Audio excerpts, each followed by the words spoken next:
Remember the 1990s, when everybody thought liberal democracy was the only game in town, and the end of history was upon us? The near assassination of former President Donald Trump has buttressed, instead, a feeling that crisis is upon us. Both Democrats and Republicans hold dangerously unfavorable opinions of each other. Trust in institutions is decaying. According to the most recent Gallup poll, only 30% of Americans say they have quite a lot or a great deal of confidence in the Supreme Court. Fewer have confidence in the presidency. And a measly 9% have quite a lot or a great deal of confidence in Congress. Trust in public schools, banks, large firms, the news media, and even religious organizations have similarly plummeted since the 1970s. Americans also support democracy at much lower levels than they used to, and politics appears a zero-sum game to people on both sides of the Great Divide. Add to this the flare-up of political violence, and the sense of imminent danger is intensified. But do not despair, yet. There are solutions, if we are bold enough to grasp them. We need a new democratic social contract that people can believe in, which is most likely to come from the Democratic Party. Such a proposal must start with a commitment to more pro-worker policies. It must involve a believable manifesto that moves away from the party's ties with global business, including the tech sector, and a clear, workable plan of how economic growth and low inequality can be combined. It must include a commitment to close the cultural chasm that has opened between the Democratic Party and many working-class Americans. These are among the root causes of our discontent, and they must be addressed. If Americans fail to rise to the challenge, history has plenty of examples that ought to alarm us. In an environment in which institutions cannot mediate disagreement, there is a danger that a spark can ignite a cycle of extremism. There was a rise in political violence in Germany before the Nazis took power, with right-wing paramilitaries killing opponents and communists responding in kind. The situation in Italy, with violence led by Mussolini's black shirts, was no different. In Japan, too, political violence spiked before the military took control in the 1930s. To diagnose and redress democracy's problems, we need to understand what made it work in the past and what ails it today. This isn't just an American phenomenon. Democracy is in crisis around the world, including in Hungary, Poland, Sweden, India, Turkey, the Philippines, and Brazil, and across sub-Saharan Africa. These crises appear to be rooted at least in part in a growing belief that democracy has failed to deliver on its promises since the end of the Cold War.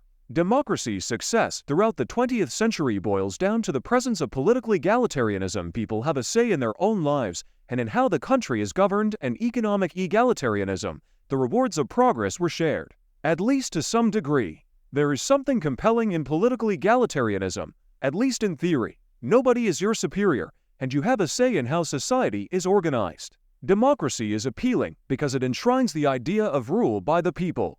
Indeed, democratic representation has historically increased from the bottom up, when disenfranchised groups demanded and received a voice in political affairs. Democracy isn't just rule by the people, however, it was also rule for the people. Democracy delivered what people wanted: wage growth, good jobs, low unemployment, education, and reasonable public services. John Betjeman, the one-time British poet laureate, captured the essence of the democratic social contract when he wrote that his nation stands for democracy and proper drains. During the decades following World War I, the social contract stood, and democracy brought some degree of economic egalitarianism, too. Prosperity appeared to be on the path to becoming truly shared in most of the world's democracies, even if discrimination against some groups, including minorities and women, continued, especially in the United States. Services ranging from infrastructure to health, education, safety, and social insurance expanded rapidly. This economic egalitarianism has been lost over the past for decades, most visibly in the United States, where shared prosperity has all but ceased. Inequality soared starting around 1980. It wasn't simply that some people were benefiting more from economic growth than others. While earnings of well-educated Americans rose rapidly, workers without college degrees, and especially men, saw their inflation-adjusted incomes decline as they watched their jobs in offices and on factory floors get automated by computers and robots and relocated to countries with low wages. A giant wave of imports from China shut factories and businesses. The layoffs often brought a deep and prolonged recession to whole communities. For all practical purposes, only about half of the American population has benefited from economic growth since the early 1980s. The malaise is not just economic. Many of the same communities have also suffered rising crime and single-parenthood rates and alcohol and opioid consumption.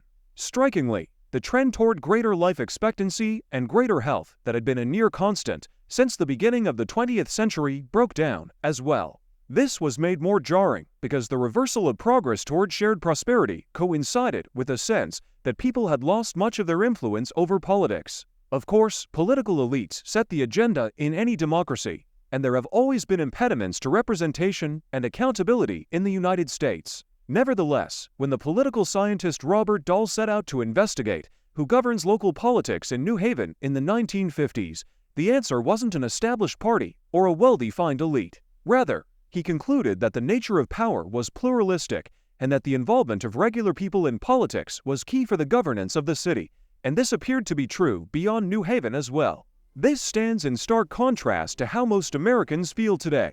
From the vantage point of those in depressed communities, politicians stood idle as their good jobs got destroyed and the promise of economic dynamism came to nothing.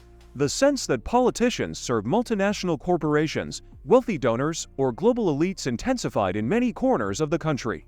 Myriad policies, including financial deregulation and globalization, were presented to voters as the consensus recommendations of experts.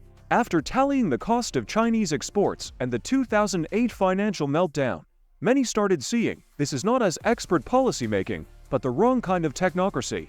It didn't help that many Americans felt, and were often told, that there was a culture war, and that in this war, they were on a different side from most politicians, business leaders, and the majority of the educated, managerial class. It was a small step to conclude that there wasn't much left of rule by the people or rule for the people. Yet, democracy isn't dead. Even political violence is not proof that democratic institutions are coming undone. The 1960s witnessed the assassinations of John F. Kennedy, Martin Luther King Jr., and Robert Kennedy, most prominently, and the 1970s saw bombings and terrorist activities by the Weather Underground and other extremist cells. In the 1990s, at a high point of the nation's trust in democracy, Timothy McVeigh killed 168 people in Oklahoma City. It is also true that democracy is still the best game in town, even if not the only one.